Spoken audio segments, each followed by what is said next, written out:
The Doug Rising Show, and I'm Doug Rice. I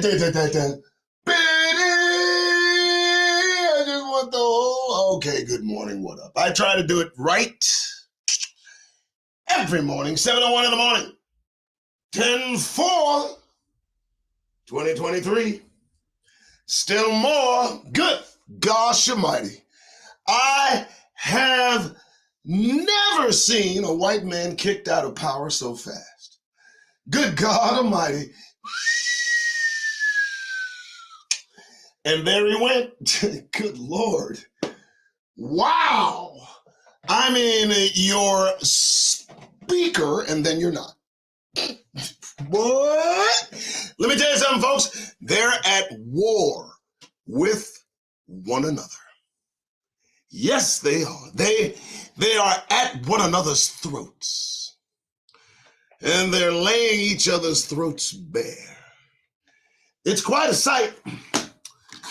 And there it is right there. Good morning. This is the Doug Rice Show. The morning show, 7 a.m. It is a live that is put upon 5 platforms. Facebook, Twitch, Twitter, and YouTube, and of course, Discord. Now, I get minimal views, at best about 100 on YouTube, and I'm happy with that. The reason that is because, the message I have, it's not for everybody. What I'm talking about ain't for everybody's ears.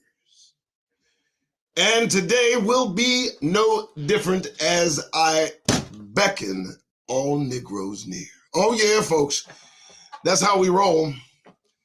So yesterday, if you were here, you know that we went over The Lost Tribes by Alan H. Godbey.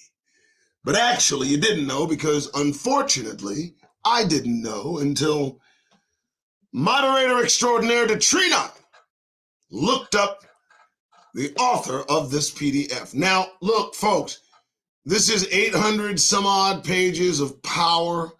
Reading is a lost art. This is what they don't want in schools in Florida. This kind of dissemination, this kind of information.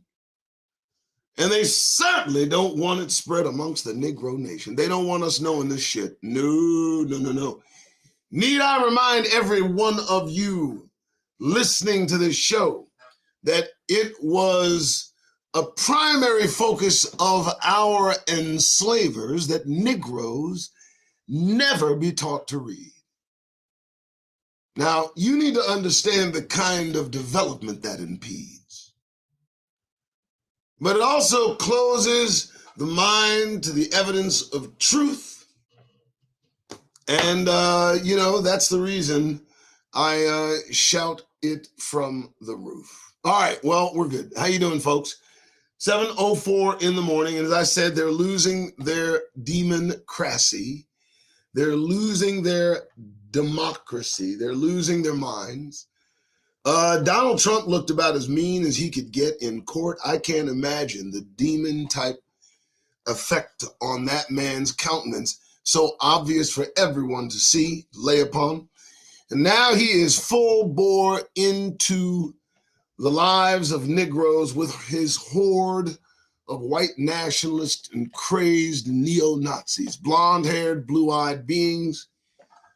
They just seem unappeasable. They're not satisfied until they are shedding blood. They're not happy unless they're doing violence. They're not at ease unless they're trying to appease that part within them that murders and kills and all it does. I mean, look, folks, we know what this guy's asking for. He's telling the country they can't stand for him to be brought to justice.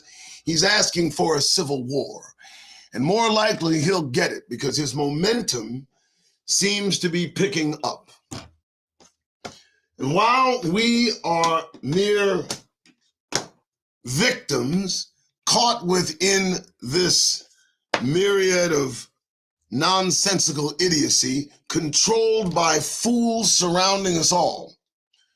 We owe it to each other to focus on our history, the one they want so desperately to keep from Negro minds.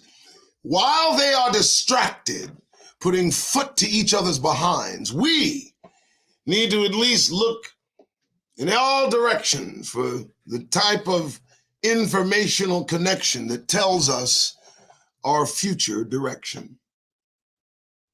And so and thus, the Lost Tribes, Alan H. Godbey, and guess what, folks? We're on chapter 2, okay? And chapter 1 was quite a good run. Chapter 2 might even be better for you. You know, chapter 2, many deportation from Palestine. Now listen, again, the Lost Tribes, a myth. I mean, the full breadth and width of the naming of this document describes just how intertwined history is with our lives. And I mean this. So yesterday we covered some basics. We covered some fundamental, rudimentary basics, a lot of claims as to where Israelites are. Remember the name of the book of the Lost Tribes. And so yesterday we focused on how the discovery of Judaistic practices indicated to so many Europeans not only a location of the lost tribes, but also an association that they may have, that they tugged at every string dangling just beneath their mental conscience. And I mean, at any given time that they thought the lost tribes might not be mine, you know what I mean? They thought to associate themselves with those set apart beings. But if we remember yesterday's kind of closing topic, kind of closing discussion, what Mr. Godbey claimed was that there can be no movement of a set apart and anointed people. There can be no passing of the torch in any real sense of the word. That holy bloodline still deep within Negroes and those so closely associated with Negroes, they could be called Negroes, I'm certain. You know what I mean? I know that it's about it's about fractionalization and all of these things that put into what is a Hebrew, but it's not passable. It's not something that transfers. And that is what I got from yesterday's first chapter of this publication. So I advise you go into yesterday's show and take a look for yourself so that you know. Okay. All right, I'll land there. And again, thank you for showing up. Thank you, Detrina, moderator extraordinaire, for pointing out these kinds of publications. And of course, if you show your support, we will in kind return these types of PDFs so that you can open up your mind. All right? All right, then. All right, here we go. Chapter 2, many deportations from Palestine. Again, the Lost Tribes, Alan H. Godbey. Many deportations from Palestine. In attempting such inquiry, we are confronted by two further facts.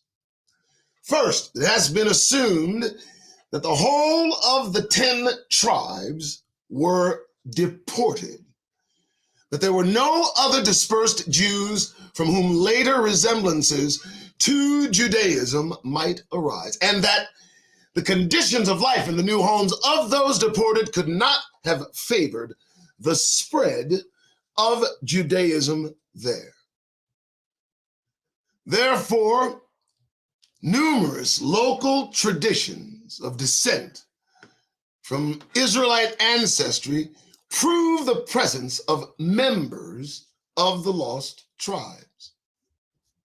The possibility that a clan might arise through the self-grouping about some notable leader of Israelite origin, that such new Gentile clan might adopt the tradition of their genealogical descent from their Israelite eponym, has never been suspected by the average discoverer of the lost tribes. We have then to keep clearly in mind the various stages and factors in the earlier processes of Jewish dispersion, generally ignored by casual readers, and to inquire into the political, social, and environment of the dispersed.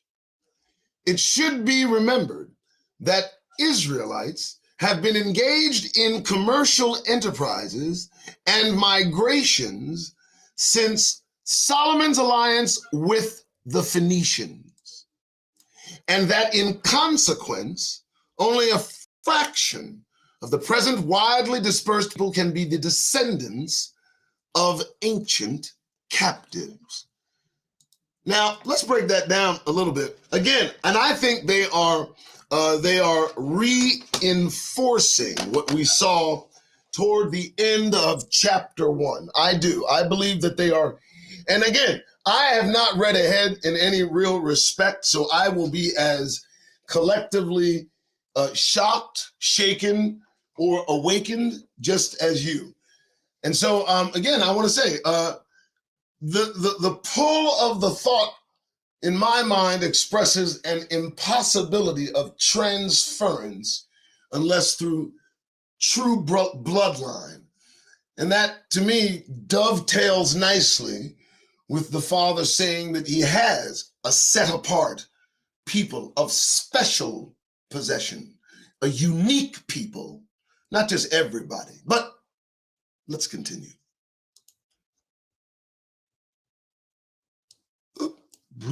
Second, those carried captive by Sargon at the fall of Samaria in 2 Kings chapter 17 were a very small fraction, probably not 1%, of the total number seized and deported by various peoples during many centuries. Only total ignorance of this leading fact of Hebrew history could make any modern discoverer of a secluded group of Jews jump to the conclusion that they were descendants of the Sargonid deportees. Every war in which Israelites of olden time were worsted meant slavery and exile for many. The story of 32,000 captive Midianite maids in Numbers 31 Verse 35 reminds us of what Israelites could expect when the tables were turned. This number of maids, by the way, is larger than the total number of captives of all classes that Sargon claims to have deported from Samaria. Without rehearsing the whole list of defeats in the Old Testament, one may observe that in the 100 Years' War, Damascus reduced the northern kingdom to a handful. This meant an immense dispersion of Israelite captives through Armenian lands and through lands where Israelite captives were sold. It also meant Armenian settlers and garrisons in the defeated Israel with racial intermingling. Sennacherib reports 200,150 carried away from southwest Judah, nearly 7 times as many as Sargon carried away from Samaria 20 years before. Nebuchadnezzar's rage 100 years later meant another large deportation. A little earlier, Ptolemaic I and Psamtik II carried away large bodies of Jews and placed them as garrisons on the Nubian frontier. How large these deportations were, Asterius does not tell us, but Isaiah knew of such deportees even a little earlier. Then Aristeas tells us that Ptolemy Soter overran Coal, Syria, and Phoenicia, deporting more than 100,000 Jews. Josephus puts the number at 120,000, and that the Persian Cambyses had previously encouraged the settlement of Jews in Egypt. In the Maccabean Wars, thousands more became slaves and exiles. Herodian Wars and the Parthian raids meant still further enslavements and dispersions. Ptolemy Larius carried off 10,000 slaves from Galilee, still more from the battle on the Jordan, and an unreported number from a subsequent harrying of the country, while one of Ptolemy's colonized 100,000 Jews in Libya, in the district adjacent to Cyrene. Crassus captured 30,000 at the Battle of Tirichae. Josephus pictures the clashes of races and religions in Syria and Palestine that eventually brought Vespasian and Titus, Syrians in Palestine, storming a Jewish city, massacring and enslaving Jews, retaliating upon any Syrian city nearby. Josephus tells us like conduct of his own, storming Sepphoris twice, Tiberias 4 times, Gadara once, the opposing seditious leaders doing like things. Then Titus swept the land, carrying off 97,000 captives. 65 years later, Hadrian added many thousands to the Jews that were scattered abroad. 580,000 perished or were enslaved. And when the Jews in Cyrene, vastly decreased from the 100,000 settled there by the Ptolemies, revolted against Trajan, slaying 200,000 Greeks and Roman citizens, the empire depopulated the country to such an extent that large bodies of new colonists had to be brought in. Jews were the major part of the population of some Armenian provinces, deported and placed by Tigranes about the city of Van, so Moses of Corinne tells us. Their descendants and proselytes were so numerous 200 years later that the Persian king Shapur II destroyed 10,000 Jewish families in Van alone and deported thousands to Persia. Now, let me just pause there for a second, because this is interesting. Look, they've been chasing us for centuries, and it almost appears like they've done everything to eliminate us for as long as we've been us, from the very beginning, from place to place, and it extends back in history so far. I mean, can you imagine associating a people that you have hunted down, that surround you to this day as you side-eye them with full knowledge of what you have put them through, and still want them to remain subservient to you? That's the plight of Negroes. I mean, we descend from these beings, from these people that they've chased and enslaved, and at times murdered entire families of our descendants. And they don't want you to know this. I think that's important that you know this. Thank you again for tuning in to the Doug Rice Show, just for shits and giggles. I know, thank you so much. Listen, hit the like button, the share button, the subscribe button, the notification button. I don't know. I don't know that they inform you about this show. This isn't a show that they normally inform Negroes about, much less anyone else, I have no doubt. So if you are so inclined and you got a little time, go ahead and share and hit the like button. And let me remind you to hit the notification bell, because as far as I can tell, that notification bell can go straight to hell. Yeah, it was just me taking a break so I could sip some water. Hold on, please. Let's continue. All right. Next, there is no need of extending this list. It will be recognized that tracing all the widely dispersed Jews of later times to the single handful of real deported by Sargon is an unspeakable absurdity. Equally absurd is it to find an Semitic lineaments among any people like the Afghans, proof of Israelite or Jewish ancestry. The wide dispersion of Armenian and Arab tribes in ancient times is an outstanding fact of record. This means a large infusion of Semitic speech into various languages from Asia Minor through Persia and Turkestan to India. And traces of Semitic physiognomy left in all these lands cannot be reasonably claimed as due to a single variety of the Armenian strain to be called Israelite. And as already stated, the Semitic face itself is an obsessing assumption of the seekers for the lost 10 tribes. None of them have ever offered any evidence that the peculiar Semitic type they sought was really Semitic. I'll reread that.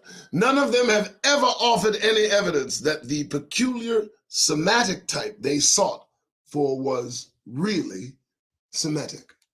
Tongue twister. There is further to be noted the fact that the word Shabbat, often translated tribe, is not primarily tribe, but staff, official staff. Secondarily, official class, thus known by their bearing. Such a staff as a king is in our minds recognizable by his scepter. Such a staff of the officer or clan head appears in Judges chapter 5, verse 14. Several such were found from Zebulun. Compare princes' staves. Thirdly, such shebet may be put for the people or nation whose ruler bears it, as in Isaiah 14:5. The illustrations show how several Shabbatim may be in one little tribe, or a great empire may be spoken of as one Shebbet, while Shebbet in general suggests the official class.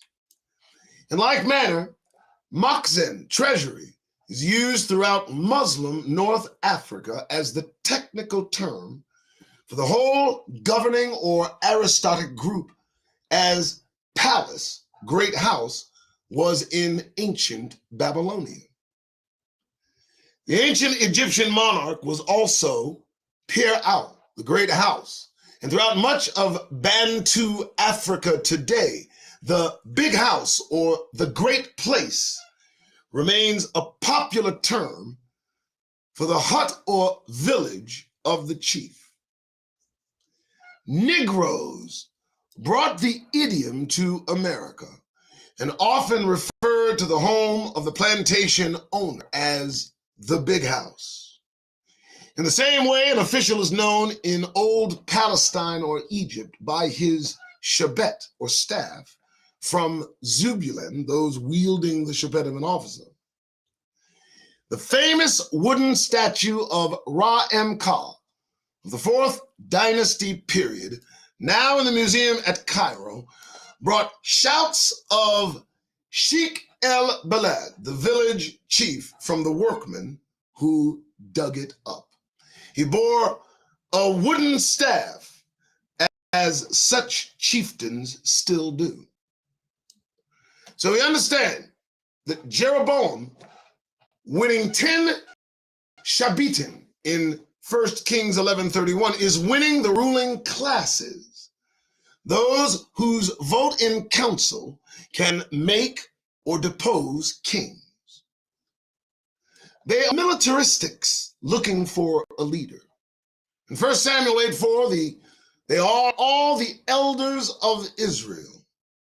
The warning of heavy taxation does not disturb them. They can pass those exactions along to the peasantry. They are bent on having a warlord. Such clan heads assemble in 1020. The masses of Fellahin do not demand war nor originate political revolutions. The term Shabbat is not used in 2 Kings 17:6. We have Israel carried away. But we have to remember that the older population of Palestine was not destroyed and was probably still in the majority. Israel had become the official or ruling class, which Assyria always had to subdue. We can get that from this chapter in Kings, nothing more than the deportation of the controlling aristocrats. The expression 10 tribes is not used, and only the Ephraimite plain is involved, as the limits of the subsequent Samaritan country steadily remind us. We have, in short, only the deportation of the troublesome aristocracy of the Central Plain. When such ruling classes were deported and lost their long-cherished authority, the use of the term Shabbat in the earlier restricted sense would slowly die, and those using it would come to think of the 10 Shabbatim as meaning the whole populace instead of the ruling classes or organizations of the district. Okay, so what do we get from that? The removal of these particular Israelites was more in line with the ruling class to subdue the Israelites that were amongst the foreigners. As we said, they were constantly in subject and they had to fight them. So it's interesting. It's an interesting look into how things are interpreted. And again, folks, I'm not here to teach you anything. I'm just here to show. This is the Doug Rice Show. And I make this disclaimer only because, I'm reading this just as you're reading it. And some things you may agree with, some you may not. Eat the meat, spit out the bone. That's all I got. All right, let's continue. All right, just want to make sure I'm in the right place here. Thus, some Israelites would come to think of the ancient incident in a mistaken and exaggerated fashion. And such proud, deported aristocracy would perpetuate the memory of their humiliation as deported masses would never do. It is a trait of humiliated aristocracies in all ages, and their own humiliation they reported as the ruin of the whole land that they once controlled. And they would dream of a military vindication and restoration under the leadership of some Messiah or Kaiser or Emperor. It is of a record that Tamerlane and Genghis Khan were hailed by some Jews as such messiahs.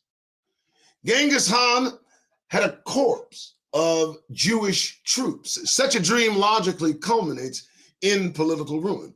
There is a Titus for every revenge-nursing people. Illustrations of the vague and exaggerated use of Israel in the Old Testament are here desirable. In 2 Samuel 10:17, David gathers all Israel to cross the Jordan into the region where 2.5 tribes are pictured as dwelling. Next year, David sends all Israel with Joab into the same region. But he gets into trouble at home while Israel and Judah dwell in tents. That will bring the like upon him before all Israel. Though Joab had taken all Israel with him against Rubah, he finally calls for the rest of the people. And David gathered all the people together and went to Rabbah. Similarly, Absalom and all the elders of Israel were advised by Hushai to gather all Israel as though none of Israel was with David. And in verse 24, all the men of Israel, all the tribes of Israel are interested in bringing David back. In this last case, all Israel asserts that it has 10 parts or votes in making any king. Evidently, it voted by tribes. In consequence, every man of Israel forsakes David for Sheba. But Joab recruits an army from all the tribes of Israel in pursuit of him. In 2 Samuel 24, 2 through 9, the numbering of all Israel proves only to be a military census. But the account includes annexed districts that are in some other passages contrasted with Israel. In all these accounts, Israel is at most only the military class. They put before us in David's latter days the fact of 10 official voting districts or 10 military clans. By way of contrast, when Samuel took the lead some 75 years early, Israel was a small tract in Mount Ephraim, southwest of Shechem. The narrative showed that the Philistines exercising a protectorate over all southern Palestine, but Samuel excludes them from all the coasts of Israel. So, Israel territorially is a very variable quantity. In no case cited above is all Israel, the entire population. And this again appears in the Solomon regime, where Israel means the warriors and officials. The older, settled, and institutionalized peasant and trader population of Hebrew-speaking Palestine is being slowly forced into an inferior position. Thus, it is clear again that the Israel carried captive by Sargon can only mean this arrogant and oppressive official military aristocracy. Modern historians may one day conclude that we owe more to the old subjugated Hebrew-speaking population than to the arrogant military Armenian Israel. Well, I'll be. That's some interesting information. See, folks, why has this been held from the minds of so many people? This is interesting information, and it's not just accepted. It's cross-reference. It's check its math. It's doing all that in this path. But I like, delving into the receipts. It's like a variety of little mini-meats. All right, I'll stop. A little further attention to the use of the term Israel is advisable. The name appears first as a substitute for Jacob in Genesis. Yet, as such substitute, it does not appear in the literary sources that scholars consider distinctly northern.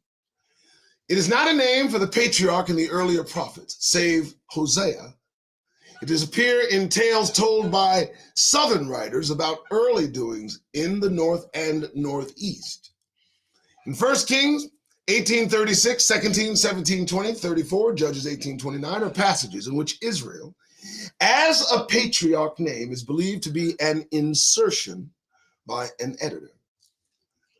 As a patriarch name, it is unknown to Jeremiah and the second Isaiah. So some believe that the ancestor Israel is a late invention to account for a religious fraternity called Israel. The fact remains that the ancient rabbinical scholars never agreed upon the origin and meaning of the term. To this point, further attention will be paid. Genesis 32:24 identifies Jacob with an Israel that had a sanctuary east of the Jordan in the region dominated later by the pagan Israel of Hoshea. But Jacob, Yaakov, may be a Semitic translation of the ideogram sagaz, sinew, smiter, sinew, destroyer. These sagaz, freebooters, are an outstanding element in the El Amarna letters. But if Israel was a religious fraternity instead of an Armenian tribe, Did not Sargon's deportation remove the most fervored Yahwist faction in the northern kingdom instead of the most pagan? The like is openly asserted in the case of Judah by Jeremiah 24 and Ezekiel 11:15. The tacit assumption of all lost tribe hunters that the worst of the northern kingdom were deported can be accepted until a careful examination is made into the origins of Judaism in the regions to which Israel was deported. When we turn to the findings of Sachs' monograph, the collective sense of the term Israel is our one concern. He shows that we have Israel and Benai Israel, children of Israel, to deal with. There's a steady distinction. Israel alone is a definite political community or fraternity. It may be used with the plural verb, distinct from Judah, but some of them residing in Judah, indicating several action. Oftener, with a singular verb, it implies community or concerted political action, or it is used as a geographical expression, which is never all Palestine. In this connection, observe that Yahu is God of Israel, never of all the land. But the Reformer prophets use Israel as a geographical expression, all the land and people. But Benai Israel is the term regularly used when speaking of ethical and cultural relations. In Judges, for illustration, Israel is opposed, sold, judged, delivered. But it is always some children of Israel who do evil in the sight of Yahu. It is so in other Old Testament books. As already shown, when Israel is carried captive, it means the political organization is shattered. It does not mean that each of the children of Israel is deported. All right, well, that, my friends, looks to be chapter 2. And I like this chapter, don't you? I do. Now, chapter 3 is the traditions of Palestinian origin. And as you can probably understand, I want to go through this step by step. I don't pay strict attention to how many hear what I say. I think it needs to be said, and any that hear, I think they're better off with it read. So I'm going to stop there. I'm going to land right there, baby. 40 minutes, man. I am liking my time. All right, so I do appreciate everyone showing up. This is going to continue. Tomorrow we will go over chapter 3, Traditions of Palestinian Origin. We're going to go through this book. I have determined it. And if you are in agreement, please let Detrina know. If not, we'll do something else on the Doug Rice Show. Other than that, I gotta go. All right, that's it. I'm out of here. All right, folks, I leave you to yourselves. Okay, I leave you to yourselves. I'm going to do just a few things. Look, folks, first and foremost, watch the news. Okay, watch the news. Do not get caught up in what they offer you freely. Please don't do the Negro thing. Okay, don't tune into the news that they expect Negroes to watch. You hear me? And I mean that. Now I'm going to give some recommendations. I recommend that you watch Suspicious Observers on YouTube. I'm going to recommend that you watch Divergent on YouTube. I'm going to recommend that you watch Mr. MBB333 on YouTube. The reason I'm recommending these kinds of things is because you never know what information it might bring. All right? You know, watch what they're watching. Watch the news, watch what they're doing.